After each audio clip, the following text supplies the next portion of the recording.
Hey, it's Gina with WTI. If you're a huge tea drinker like I am in the morning, then you know that you want a nice, strong, rich cup of tea to really get your day off on the right foot. I really love having Assam tea in the morning. It's just a really wonderfully dark, strong black tea. And these tea bags from VAHDAM, India have amazing tea leaves in them. You can tell that this is high quality tea because you can see the actual tea leaves in the bag once it's steeped. This is not just tea dust that is going to give you a minimal amount of flavor and just be kind of like the leftover from the tea plant. Now, I did notice with these particular tea bags, they're a little bit on the fragile side.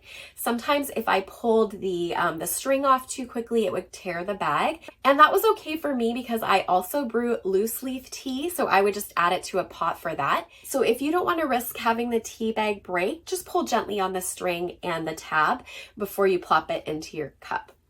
I like to add a little bit of cream and sweetener to mine to really bring out the flavor.